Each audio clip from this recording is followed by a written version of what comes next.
నమస్తే పిఆర్టీవీ న్యూస్ కు స్వాగతం. ముందుగా హెడ్లైన్స్.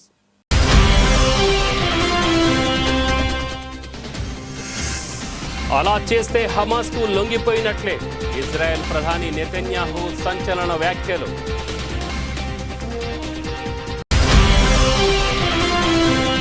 సర్దార్ వల్లభాయ్ పటేల్ ఆశయాలు మనలో నడుస్తున్నట్లు అనిపిస్తుందన్న ప్రధాని. ఏక్తా నగర్లో జరుగుతున్న ఐక్యతా దివస్ వేడుకల్లో పాల్గొని ప్రసంగించిన నరేంద్ర మోడీ.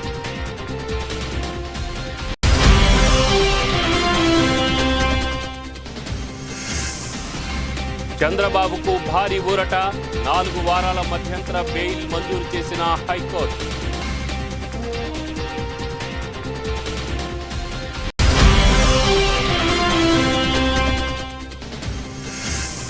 చంద్రబాబుపై మరో కేసు. A3గా చేర్చిన సిఐడి విచారణకు కోర్టు అనుమతి.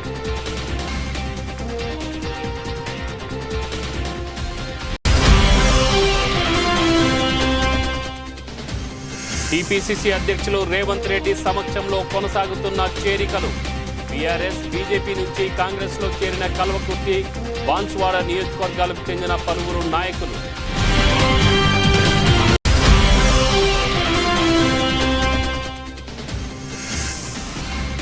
ఇటలీలో మొదలైన వరుణ్, లావణ్య పెళ్లి సందడి. కాక్టైల్ పార్టీలో మెరిచిన చరణ్, బన్నీ దంపతులు.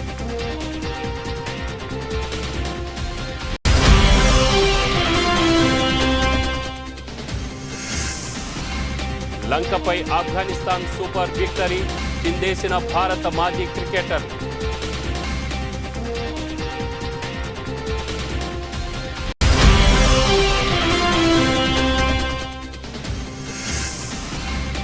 వరుసగా రెండవ రోజు లాభపడిన సూచీలు. 64,000 పైకి సెన్సెక్స్.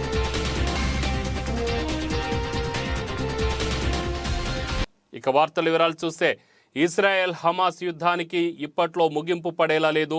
ఇజ్రాయెల్ సైన్యం గాజాపై భూతల దాడులను తీవ్రతరం చేసింది. గత 24 గంటల్లో 600 స్థావరాలపై విరుచుకుపడింది. ప్రతిగా ఇజ్రాయెల్లోని నగరాలపై హమాస్ రాకెట్ దాడులకు పాల్పడుతున్నది. ఇరుపక్షాల దాడులు ప్రతి దాడులతో భారీ సంఖ్యలో పౌరులు మరణిస్తున్నారు. ఇజ్రాయెల్ సైన్యం ముట్టడించడంతో గాజాలోని ప్రజలు కనీసం తాగడానికి నీరు కూడా దొరకకపోవడంతో తీవ్ర ఇబ్బందులు ఎదుర్కొంటున్నారు. ఈ నేపథ్యంలో ఇరుపక్షాలు కాల్పులు విరమించాలని ప్రపంచ దేశాలు, అంతర్జాతీయ స్వచ్ఛంద సంస్థలు కోరుతున్నాయి. అయితే కాల్పుల విరమణ ప్రసక్తే లేదని, హమాస్ విజయం సాధించే వరకు యుద్ధం ఆగదని ఇజ్రాయెల్ ప్రధానమంత్రి బెంజమిన్ నెతన్యాహు స్పష్టం చేశారు. అంతర్జాతీయ మీడియాతో మాట్లాడిన ఆయన గాజాలో కొనసాగుతున్న దాడుల్ని ఆపే ప్రసక్తే లేదన్నారు. దాడుల్ని ఆపితే హమాస్కు లొంగిపోయినట్లు అవుతుందని చెప్పారు. అలా ఎప్పటికీ జరగదని తెలిపారు. హమాస్ వద్ద బందీలుగా ఉన్న వారిని విడిపించడంలో ప్రపంచ దేశాలు తమకు సాయం చేయాలని కోరారు. అక్టోబర్ 7 నాటికి హమాస్ దాడి తర్వాత ఇజ్రాయెల్ సైన్యాలు గాజాపై భూతల, గగనతల దాడులతో విరుచుకుపడుతున్నాయి. దీంతో ఇప్పటివరకు గాజాలో 8,300 మంది మరణించారని హమాస్ ప్రకటించింది. కాగా హమాస్ దాడుల్లో 1,400 మంది ఇజ్రాయేలీ పౌరులు మరణించారని, 230కి పైగా మందిని బందీలుగా తీసుకువెళ్లారని నెతన్యాహు వెల్లడించారు. మొదటి నుంచి ఇజ్రాయెల్కు మద్దతుగా నిలుస్తున్న అమెరికా కూడా కాల్పుల విరమణ ప్రతిపాదనను వ్యతిరేకించడం గమనార్హం.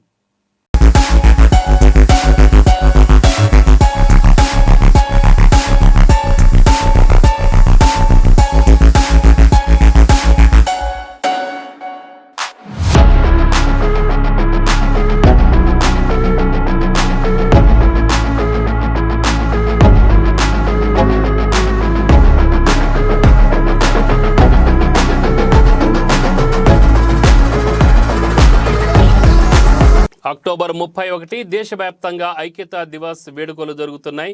ఉక్కు మనిషిగా పేరుంది దేశ తొలి హోంమంత్రి సర్దార్ వల్లభాయ్ పటేల్ జయంతిని కేంద్ర ప్రభుత్వం ఐక్యతా దివస్గా జరుపుతోంది.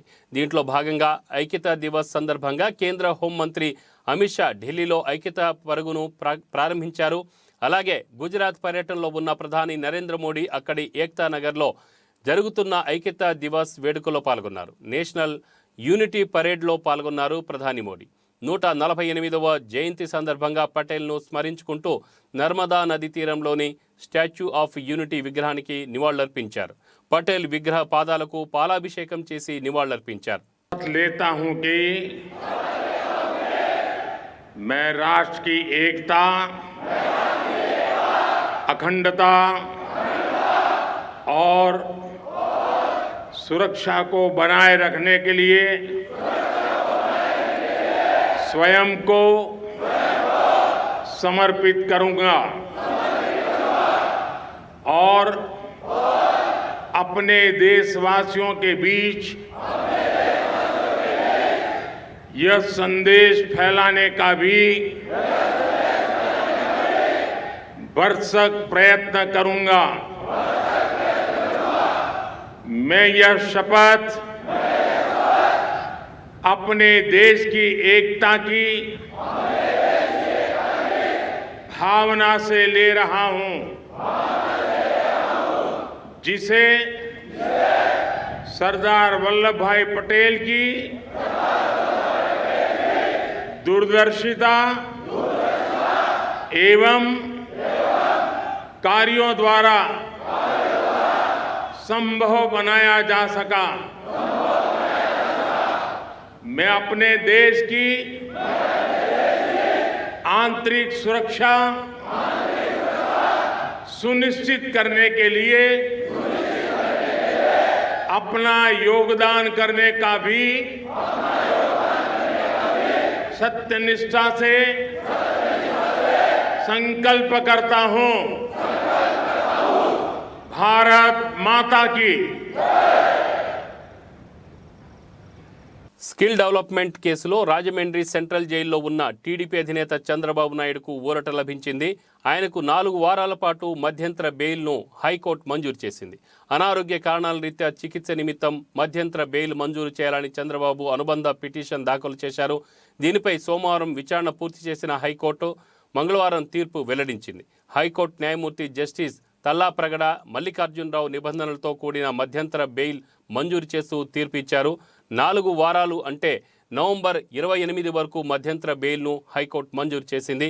అయితే చంద్రబాబు ఎవరితో మాట్లాడకూడదని, హాస్పిటల్లోనే ఉండాలని, 28వ తేదీ సాయంత్రం సరెండర్ అవ్వాలని నిబంధనలతో కూడిన మధ్యంతర బెయిల్ను ₹1,00,000 పూచీకత్తు 2 షూరిటీలతో హైకోర్టు మంజూరు చేసింది. దీంతో స్కిల్ డెవలప్మెంట్ కేసులో రాజమండ్రి సెంట్రల్ జైల్లో 52 రోజులుగా ఉంటున్న చంద్రబాబుకు ఊరట లభించినట్లయింది.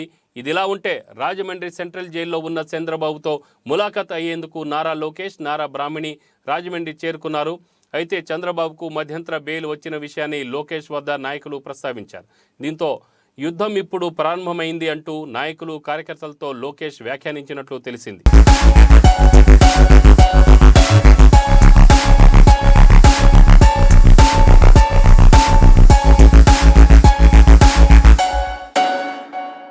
ఇప్పటికే స్కిల్ డెవలప్మెంట్ స్కామ్ కేసులో అరెస్ట్ అయి రాజమండ్రి సెంట్రల్ జైల్లో రిమాండ్ ఖైదీగా ఉన్న మాజీ ముఖ్యమంత్రి, టీడీపీ అధినేత చంద్రబాబుపై మరో కేసు నమోదైంది. ఏపీ సిఐడి ఆయనపై ఇంకో కేసు నమోదు చేసింది. మద్యం కంపెనీలకు అక్రమంగా అనుమతులు ఇచ్చారన్న ఆరోపణలపై పీసీ యాక్ట్ కింద కేసు ఫైల్ చేశారు సిఐడి అధికారులు. ఈ కేసులో చంద్రబాబును A3గా చేరుస్తూ ఏసీబీ కోర్టులో పిటిషన్ దాఖలు చేసింది సిఐడి. ఈ పిటిషన్పై విచారణకు కోర్టు అనుమతించింది. ఇప్పటికే పలు కేసుల్లో రాజమండ్రి సెంట్రల్ జైల్లో రిమాండ్ ఖైదీగా ఉన్న చంద్రబాబుని కేసులు వెంటాడుతున్నాయి. ఏపీ సిఐడి ఆయనపై మరో కేసు ఫైల్ చేసింది. ఇప్పటికే సుప్రీంకోర్టు, హైకోర్టు, ఏసీబీ కోర్టులో చంద్రబాబుకు సంబంధించిన వేర్వేరు కేసులపై విచారణ జరుగుతోంది. కొన్ని కేసుల్లో తీర్పులు రిజర్వ్లో ఉన్నాయి. కొన్ని కేసుల్లో విచారణ వాయిదా పడింది. స్కిల్ స్కామ్ కేసు, అంగళ్ళు, అల్లర్ల case, Amaravati inner ring road కేసులు ఉన్నాయి. సుప్రీంకోర్టులో చంద్రబాబు క్వాష్ పిటిషన్పై వాదనలు ముగిశాయి. తీర్పుని రిజర్వ్ చేశారు. మరోవైపు ముందస్తు బెయిల్పై తీర్పు రావాల్సి ఉంది.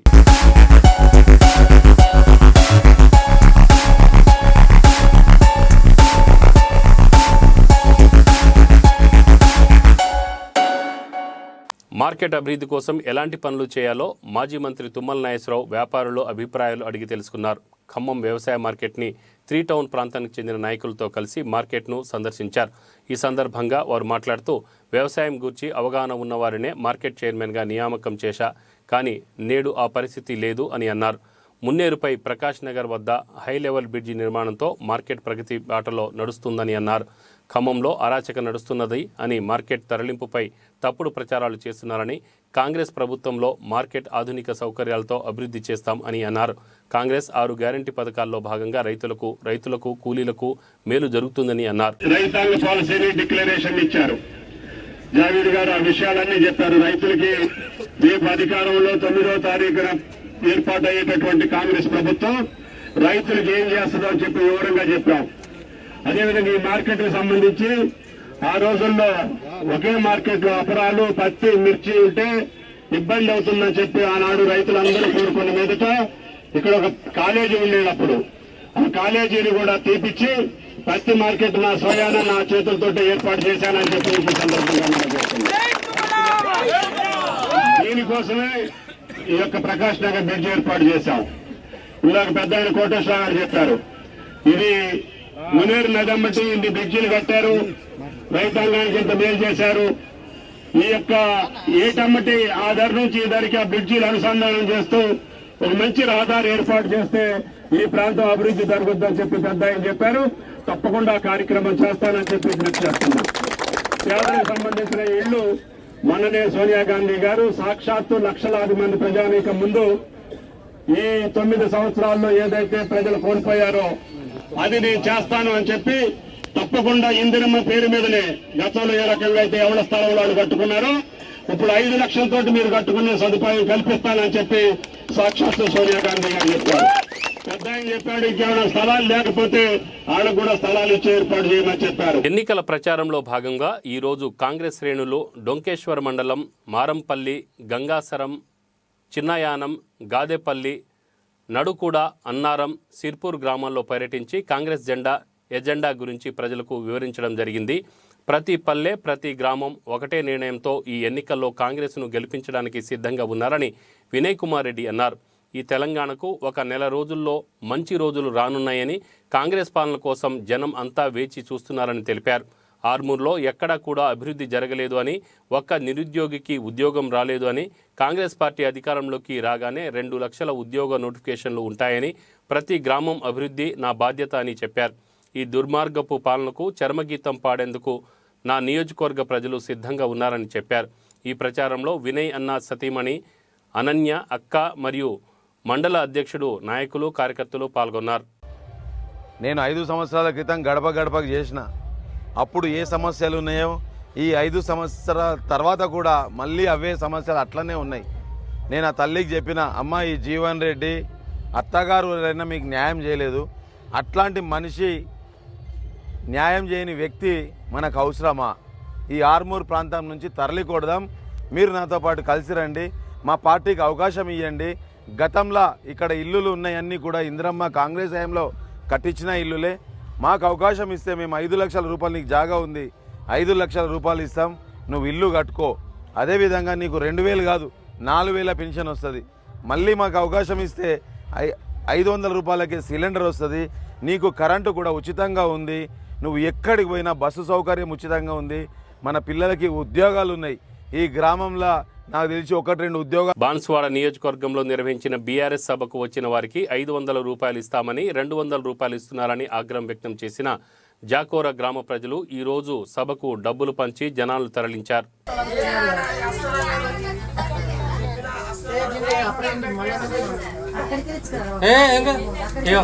ఇక్కడ నుంచే ఫస్ట్ నుంచే తీసుకోమ్మా.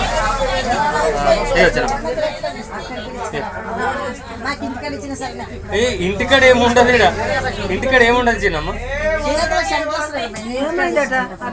ఏమైంది తీసుకో మరి.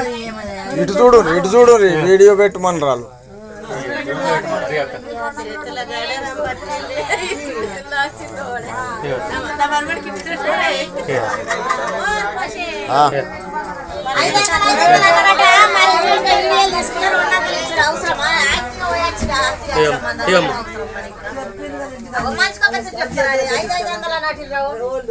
బీజేపీ స్టేట్ లీడర్ చికోటి ప్రవీణ్ని కొడంగల్ నియోజకవర్గ బీజేపీ నాయకులు, కార్యకర్తలు కలిశారు. రానున్న ఎన్నికల్లో కొడంగల్ నియోజకవర్గంలో బీజేపీ తరఫున పోటీ చేయాలని కోరారు. కొడంగల్ నియోజకవర్గంలో కాంగ్రెస్, బీఆర్ఎస్ అభ్యర్థుల ఆగడాలు రోజురోజుకు పెరిగిపోతున్నాయని, మోసపూరిత మాటలు మాట్లాడుతూ ప్రజలను తప్పుదోవ పట్టిస్తున్నారని మండిపడ్డారు. కాంగ్రెస్ బీఆర్ఎస్ అభ్యర్థులు గెలవక ముందు ఓ మాట, గెలిచాక మరో మాట మాట్లాడుతూ అక్కడి ప్రజలను మోసం చేస్తున్నారని చికోటి ప్రవీణ్ ముందు మొరపెట్టుకున్నారు. కొడంగల్ అభివృద్ధి సాధించాలంటే అక్కడి ప్రజలు బాగుండాలంటే కొడంగల్ నుంచి బీజేపీ తరఫున ఎన్నికల్లో పోటీ చేయాలని చికోటి ప్రవీణ్ని స్థానిక బీజేపీ నాయకులు, కార్యకర్తలు విజ్ఞప్తి చేశారు.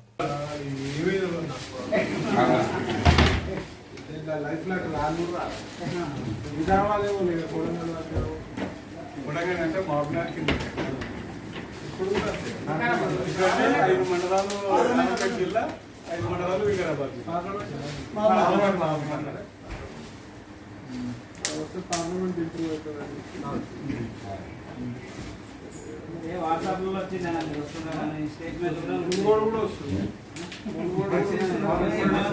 ప్రెస్ కూడా ఇచ్చిండ్రు. మామూలుగా వాట్సాప్ మనం పెట్టినాయి కాకుండా ప్రెస్ కూడా ఇచ్చిండ్రు.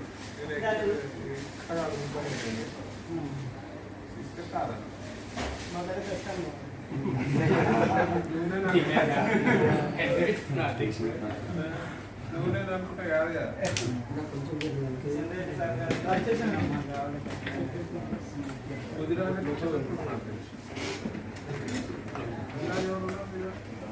రమేష్ కూడా వెంకటేష్ అదే ఆర్థికంగా పెట్టుకుంటా, పాటిస్తే పెట్టుకుంటా మాత్రం వాళ్ళు నేను కూడా అందుకే కదా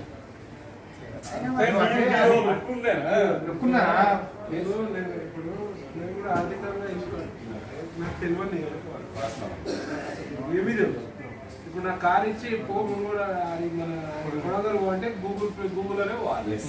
మేడ్చల్ జిల్లా కుత్బుల్లాపూర్ నియోజకవర్గం సూరారంలోని భీమా గార్డెన్లో సుభాష్ నగర్ 130 డివిజన్ ప్రజా ఆశీర్వాద సభ నిర్వహించగా ఈ కార్యక్రమానికి ముఖ్య అతిథులుగా ప్రభుత్వ విప్, ఎమ్మెల్సీ, కుత్బుల్లాపూర్ నియోజకవర్గ ఎన్నికల ఇన్ఛార్జి షంబీపూర్ రాజు, ఎమ్మెల్యే కేపీ వివేకానంద హాజరయ్యారు. ఈ సందర్భంగా వారు మాట్లాడుతూ స్వరాష్ట్రం ఏర్పడిన 9 ఏళ్ల కాలంలో సీఎం కేసీఆర్ మార్గదర్శకంలో తెలంగాణ రాష్ట్రం ఎంతో అభివృద్ధి చెందిందని, ఉమ్మడి రాష్ట్రంలో కలిసి ఉన్నప్పుడు నాడు పవర్ హాలిడేలు, మంచినీటి కష్టాలు నేడు లేవనన్నారు. రాష్ట్రంలోని ఆడపడుచుల కోసం కళ్యాణ లక్ష్మి, షాదీ ముబారక్ వంటి సంక్షేమ పథకాలు, ఆసుపత్రుల్లో చేరి అప్పుల పాలైన నిరుపేదలను ఆదుకునేందుకు సీఎం రిలీఫ్ ఫండ్, రేషన్ కార్డుదారులకు సన్నబియ్యం వంటి అనేక సంక్షేమ పథకాలను ప్రవేశపెట్టారని, చేసిన సంక్షేమాన్ని నాయకులు, కార్యకర్తలు ప్రజలకు వివరించాలన్నారు. ఈ కార్యక్రమంలో మాజీ కార్పొరేటర్ సురేష్ రెడ్డి, డివిజన్ అధ్యక్షులు పోలే శ్రీకాంత్, వివిధ డివిజన్ల కార్పొరేటర్లు, అధ్యక్షులు, సీనియర్ నాయకులు తదితరులు పాల్గొన్నారు. చాలా తెలుసు, ప్రతి ఇంటింటికి పోయి చెప్పి వారికి సంజాయించే ప్రయత్నం చేయాలి. స్కీమ్స్ అని చెప్పినారు. ఒకటే రిక్వెస్ట్ ఏంటంటే ఇవన్నీ పేద మధ్యతరగతి కుటుంబాల వారికి ఉన్న మేనిఫెస్టో. ఈ మేనిఫెస్టో తీసుకొని పోయి పెద్ద బిల్డింగ్ కడగా పోయి మీకు ఫ్రీ చేస్తున్నారు అనుకో, మరి పనికి మళ్ళీ ఆడ పోయి ఫ్రీ సిలిండర్ ఇస్తాం. మీకు మనకి అందరూ కూడా ఎంతో మంది పనిచేసినాం, ప్రజలకు చాలా బాగా పనిచేసినాం. ఒక్కటి మాత్రం స్పష్టత చెప్తా ఉన్నా, ఇలాంటి సందేహం లేదు, ఖచ్చితంగా కేసీఆర్ గారు ముచ్చటగా 3సారి ముఖ్యమంత్రి కాబోతున్నారు. చాలా క్లారిటీ దాంట్లో ఏ సర్వే చేసినా, బీజేపీ సర్వే చేసుకున్నా, కాంగ్రెస్ సర్వే చేసుకున్నా మళ్ళీ ముఖ్యమంత్రి కేసీఆర్ గారు తెలిసిపోయిందాలి. కానీ మనం ఓవర్ కాన్ఫిడెన్స్ పోవద్దు. ఓటర్లకి కేసీఆర్ గారికి, ప్రజలకి కేసీఆర్ గారికి ఒక అనుబంధం ఉన్నది. వారిద్దరి మధ్యలో ఒక గట్టి బంధం ఉన్నది, ఎవరు విడదీయలేము. కానీ ఈ యొక్క ప్రజానికానికి ఓటు వేయించే బాధ్యత ఇక్కడ కూర్చున్న ప్రతి కార్యకర్తపై ఉన్నది.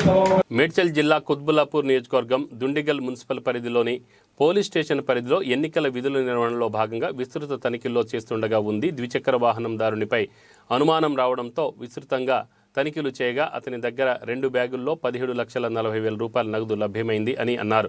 అనంతరం దుండిగల్ సిఐ వై రామకృష్ణ తెలిపిన వివరాల ప్రకారం ఎన్నికల విధుల్లో భాగంగా ఎస్ఓటీ పోలీసులు, దుండిగల్ పోలీసులు సంయుక్తంగా గండిమైసమ్మ చౌరస్తాలో తనిఖీలు నిర్వహించారు. స్వాధీనం చేసుకున్న నగలను ఎన్నికల నియమ నిబంధనల ప్రకారం 50,000 అంతకన్నా ఎక్కువ నగదును తరలించాలంటే దానికి సంబంధించిన పూర్తి వివరాలు తప్పనిసరిగా తెలియజేయాలని అన్నారు. ఈ కార్యక్రమంలో పోలీస్ సిబ్బంది తదితరులు పాల్గొన్నారు. ఉదయం దుండిగల్ పోలీస్ స్టేషన్ పరిధిలో మన గండిమైసమ్మ చౌరస్తా దగ్గర మనకు జరగబడిన అసెంబ్లీ ఎలక్షన్ల సందర్భంగా సైబరాబాద్ సిపి గారి ఆదేశాల మేరకు డీసీపీ గారు, మేడ్చల్ డీసీపీ గారు, మేడ్చల్ ఎస్పీ గారి ఆధ్వర్యంలో మన యొక్క special teams FST, SOT, local police అంతా కూడా జరుగుతున్నటువంటి వెహికల్ చెకింగ్లో అతను అరవింద్ సింగ్ అనే వ్యక్తి బైక్ పైన తీసుకున్న బ్యాగ్లో అనుమానాస్పద పరిస్థితుల్లో చెక్ చేస్తే టోటల్గా 17,40,000 క్యాష్ దొరికింది. ఇది క్యాష్ని సీజ్ చేసుకొని దర్యాప్తు చేపట్టిన. ఇది అంటే ఎక్కడి నుంచి వచ్చింది, దీనికి ఎలక్షన్ సంబంధం మిగతా విషయాల మీద దర్యాప్తు. క్యాష్ కు సంబంధించిన ఏమైనా ఎవిడెన్స్ ఇచ్చారా సార్? అదే అది ఇప్పుడే సీజ్ చేయడం జరిగింది. ఎన్ని గంటలకు సీజ్ చేశారు సార్? 12:30 మధ్యలో సీజ్ చేయడం జరిగింది. ఇప్పుడు దానికి సంబంధించినటువంటి ఏమైనా ప్రూఫ్స్ ఉంటే అవన్నీ కూడా మేము డిస్ట్రిక్ట్ గ్రీవెన్స్ కమిటీ ముందు అది క్యాష్ ని ప్లస్ ఈ పంచనామా అన్ని కూడా సబ్మిట్ చేస్తాం. వాళ్ళకి సంబంధించినటువంటి దీనికి సంబంధించిన ప్రూఫ్ గా ఉంటే వాళ్ళు సబ్మిట్ చేసిన తర్వాత దీని తదుపరి విచారణ అనంతరం యాక్షన్ తీసుకోవడం జరుగుతుంది. Thank you. టీడీపీ ఉండగా మేం కాంగ్రెస్కి ఓటు వేస్తామంటున్నారు టీడీపీలోని కమ్మవారు. పొలిటికల్ పార్టీ ఉండేదే పోటీ చేయడానికి. పోటీ చేయలేనప్పుడు పార్టీ ఎందుకు, దానికి అధ్యక్షుడిగా నేనెందుకు, అందుకే రాజీనామా చేస్తున్నా. చంద్రబాబును జైల్లో కలిసి వచ్చా. తెలంగాణలో ఎందుకు టీడీపీ అభ్యర్థులు పోటీ చేయకూడదు అనేది చంద్రబాబు చెప్పడం లేదు. లోకేష్కి ఫోన్ చేస్తే కూడా లిఫ్ట్ చేయలేదు. ఇలా అయితే క్యాడర్కు పార్టీలో ఉండి న్యాయం చేయలేను. తెలంగాణ టీడీపీ అధ్యక్షుడు కాసాని జ్ఞానేశ్వర్. అసలు ఎలక్షన్స్ అనేది నిలబడే క్యాండిడేట్స్ నిలబడతామనేది వస్తారు తప్ప వేరే పార్టీ కంటే చాలామంది కాంగ్రెస్కు చేయిందనేది ఒక వాదన వచ్చింది. కాంగ్రెస్కు సపోర్ట్ చేయాలని ఒక వర్గం అంటే అందరూ కూడా కాదు, అందులో కూడా కొంతమంది మరి చౌదరీస్ కానీ మిగతా మిత్రులు వాళ్ళు అనుకోవడం ఏంటంటే ఈసారి మేమంతా కాంగ్రెస్కి వేస్తామని. తెలుగుదేశం ఇక్కడ ఉండంగా దాన్ని నిలబెట్టుకోకపోగా కాంగ్రెస్ పోతామనే దాంట్లో అర్థం ఏముందనేది వాదన. అసెంబ్లీ ఎన్నికలను పురస్కరించుకొని మహేశ్వరం నియోజకవర్గం బీఆర్ఎస్ అభ్యర్థి మంత్రి సబితా ఇంద్రారెడ్డి జిల్లెలగూడ చందన చెరువు వాకర్స్లను కలిశారు. ఈ సందర్భంగా వాకర్స్ అసోసియేషన్ సభ్యులు మరియు వాకర్స్లను కలిసి నిరంతరం ప్రజల సమస్యలను పరిష్కారం కోసం పనిచేసే వారికి మీ ఓటు వేసి మద్దతు పలకాలని అడిగారు. అనంతరం మంత్రి మాట్లాడుతూ చందన చెరువు కట్టపై ఓపెన్ జూన్ పార్క్ లాంటివి ఎన్నో కార్యక్రమాలు చేశామని, ఇంకా పార్కును అన్ని విధాలుగా అభివృద్ధి చేస్తామని, వచ్చే ఎన్నికల్లో కారు గుర్తుకు ఓటు వేసి నియోజకవర్గం అభివృద్ధికి తోడ్పాటు అందించాలని కోరారు. ఈ చెరువుల చుట్టంతా కూడా కాలనీలు రావడం ఒకటైతే చెరువులన్నీ కుదించుకపోవడం అనేది జరిగింది వాస్తవం. పోతే ఉన్న చెరువులనైనా కాపాడుకోవాలి, దాంట్లో డ్రైనేజ్ వాటర్ లేకుండా ఉండాలి అని ఆలోచించినప్పుడు గౌరవ ముఖ్యమంత్రి గారు ఒక మన మీర్పేట్ జిల్లాలు కూడా సంబంధించి చందన చెరువు, మంత్రాల చెరువు సంబంధించి 23 crores డ్రైనేజ్ అవుట్లెట్ ఏర్పాటు చేయడానికి ఇవ్వడం వల్ల, డ్రైనేజ్ అవుట్లెట్తోని జిహెచ్ఎంసీకి పంపించడం వల్ల చెరువులను కూడా ఈరోజు దుర్వాసన లేకుండా, గుర్రపు డెక్క లేకుండా, దోమల బెడద లేకుండా నీట్గా చేసుకోగలిగి ఉన్నాం. మంత్రాల చెరువు అయితే సిల్ట్ కూడా తీసినాం ఈ మధ్య నీళ్ళు ఎక్కువ నిలబడడానికి.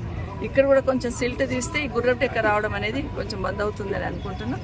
బట్ ఏది ఏమైనా ఇక్కడే కాదు, జిహెచ్ఎంసీ హెచ్ఎండి ఏరియాలో ఉన్న అన్ని చెరువులను కూడా గౌరవ ముఖ్యమంత్రి గారి నాయకత్వంలో మంత్రివర్యులు కేటీఆర్ గారు ఆ శాఖ మంత్రిగా ప్రతి చెరువును కూడా ఇదే విధంగా బ్యూటిఫికేషన్ చేస్తూ ఆహ్లాదకరమైన వాతావరణంతో ఇక్కడ చుట్టుపక్కల ఉన్న వాళ్ళందరికీ ఈ చెరువులను అందించడం జరిగింది.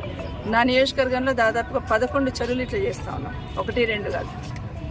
ఒక్క చెరువు పైన తిరుగుతున్న ఇంతమంది బాగా చేశారమ్మా అని చెప్తున్న సందర్భంలో 11 చెరువులను చేయడం జరిగింది. దాదాపుగా 40 కోట్ల పైచిలకు బడ్జెట్ ఈ చెరువులకే ఇచ్చున్నారు. దాని బడ్జెట్ ఇంత అలాట్ చేసినామనే దానికన్నా ప్రజలకి మంచి అందుబాటులో తీసుకొచ్చామనే దానికి సంతోషంగా ఉంది. దీన్నంతా గమనించిన మహేష్ నియోజకవర్గ ప్రజలందరూ కూడా, నేను బీఆర్ఎస్ పార్టీ తరఫున పోటీ చేస్తున్నాను, మరొకసారి అందరు కూడా కేసీఆర్ గారికి కారు గుర్తుకు ఓటేసి మీ సబితమ్మని ఆశ్రయించమని కోరుతున్నాను. బీఆర్ఎస్ పార్టీకి భారీ షాక్. బీఆర్ఎస్ పార్టీకి కామారెడ్డి మున్సిపల్ వైస్ చైర్మన్ గడ్డం ఇందుప్రియ రాజీనామా లేఖను కామారెడ్డి జిల్లా పార్టీ అధ్యక్షులు ఎంకే ముజీబుద్దీన్కు అందజేశారు. బీఆర్ఎస్ పార్టీకి 16వ వార్డు కౌన్సిలర్ చాట్ల వంశీ రాజీనామా.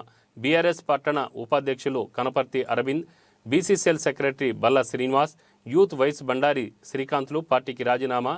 యూత్ కమిటీ పదవులకు ఇమ్రాన్, వేణు, చేవెళ్ల రాజు రాజీనామా. సూర్యాబాయ్ యూత్ బీఆర్ఎస్ సభ్యత్వంకు గడ్డం సురేందర్ రెడ్డి రాజీనామాలు చేసి కాంగ్రెస్ పార్టీ టీపీసీసీ అధ్యక్షులు రేవంత్ రెడ్డి, మాజీ మంత్రి షబ్బీర్ అలీ సమక్షంలో కాంగ్రెస్ పార్టీలో చేరారు.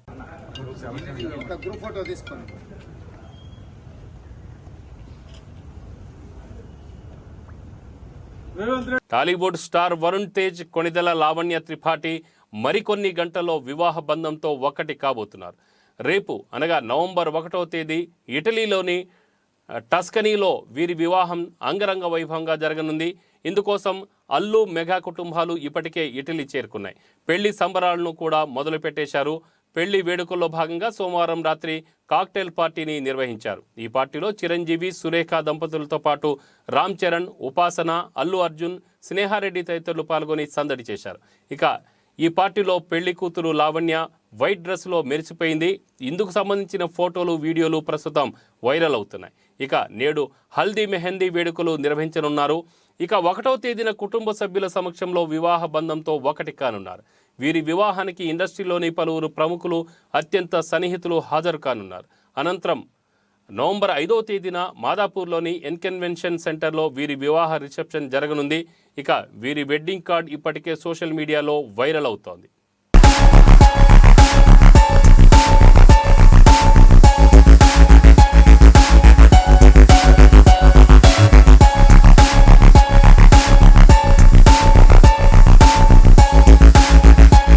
ప్రపంచ క్రికెట్లో పసికూనగా ముద్రపడిన ఆఫ్ఘనిస్తాన్ వన్డే వరల్డ్ కప్లో పెద్ద జట్లకు షాక్ ఇస్తోంది. తొలుత డిఫెండింగ్ ఛాంపియన్ ఇంగ్లాండ్ను చిత్తు చేసి ప్రకంపనలు సృష్టించిన ఆఫ్ఘాన్ ఆ తర్వాత పాకిస్తాన్ను మట్టి కరిపించింది.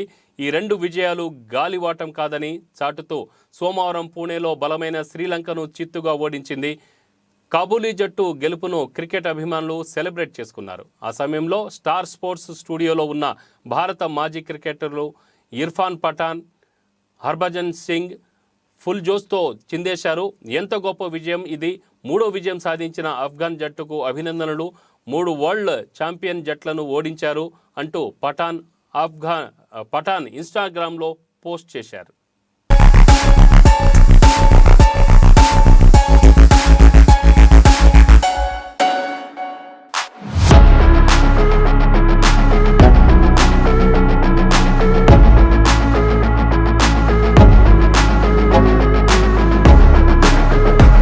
దేశీయ స్టాక్ మార్కెట్లు వరుసగా 2వ రోజు లాభాల్లో ముగిశాయి. అంతర్జాతీయ మార్కెట్లు మిశ్రమంగా ట్రేడ్ అయినప్పటికీ దేశీయ బ్లూ చిప్ సంస్థల నుంచి లభించిన మద్దతుతో సూచీలు తిరిగి కోలుకున్నాయి. ప్రారంభంలో నష్టపోయిన సూచీలు చివరి గంటలో మదుపరులు కొనుగోళ్లకు మద్దతు తెలపడంతో సెన్సెక్స్ తిరిగి 64,000 పాయింట్ల పైకి చేరుకున్నది. గ్లోబల్ మార్కెట్లో బ్రెంట్ క్రూడాయిల్ ధరలు తగ్గుముఖం పట్టడం పెట్టుబడిదారుల్లో నమ్మకాన్ని కలిగించింది. ఇంట్రాడేలో 400 పాయింట్లకు పైగా లాభపడిన 30 షేర్ల ఇండెక్స్ సూచీ సెన్సెక్స్ చివరకు 329.85 పాయింట్లు ఎగబాకి 64,112.65 వద్ద ముగిసింది. అటు ఎన్ఎస్సి నిఫ్టీ 93.65 పాయింట్లు అందుకొని 19,140.90 వద్ద స్థిరపడింది. UltraTech cement, Reliance, ICICI bank, HDFC bank, Bharti Airtel, IndusInd bank, SBI, TCS, LNT, Kotak Mahindra bank, federal bank, Canara bank, bank of బరోడాలు లాభాల్లో ముగిశాయి. కానీ Tata motors, Maruti, Axis bank, Mahindra and Mahindra, ITC, NTPC, Tata steel, Bajaj ఫిన్ సర్వులు 3% వరకు నష్టపోయాయి. BSE mid cap, small cap ఇండెక్స్లు లాభాల్లో ముగిశాయి. రంగాల వారీగా చూస్తే reality 1.99%, telecommunication 1.52%, energy 1.24%, oil and gas 1.16%, banking రంగ సూచీలు లాభాల్లో ముగిశాయి.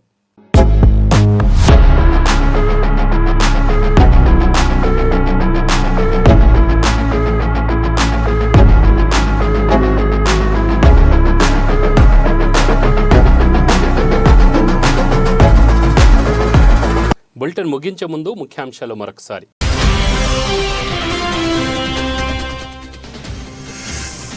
అలా చేస్తే హమాస్కు లొంగిపోయినట్లే ఇజ్రాయెల్ ప్రధాని నెతన్యాహు సంచలన వ్యాఖ్యలు.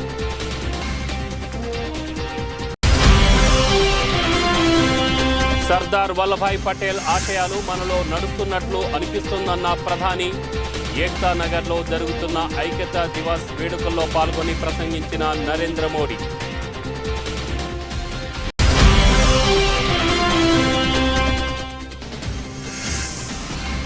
చంద్రబాబుకు భారీ ఊరట, 4 వారాల మధ్యంతర బెయిల్ మంజూరు చేసిన హైకోర్టు.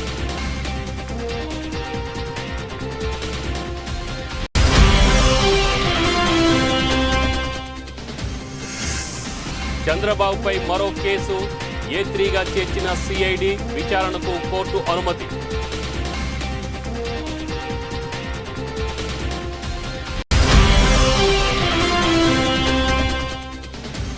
టీపీసీసీ అధ్యక్షులు రేవంత్ రెడ్డి సమక్షంలో కొనసాగుతున్న చేరికలు.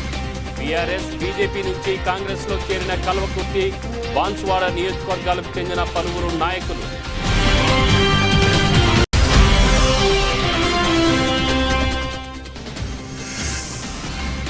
ఇటలీలో మొదలైన వరుణ్, లావణ్య పెళ్లి సందడి. కాక్టైల్ పార్టీలో మెరిసిన చరణ్, బన్నీ దంపతులు.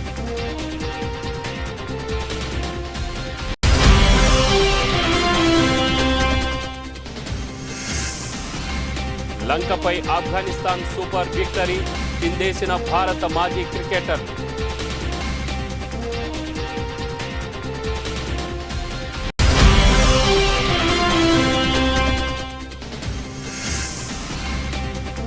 వరుసగా రెండో రోజు లాభపడిన సూచీలు 64,000 పైకి సెన్సెక్స్. ఇవి బులెటిన్ వివరాలు. మరో బులెటిన్లో మళ్ళీ కలుసుకుందాం. అంతవరకు సెలవు. నమస్తే.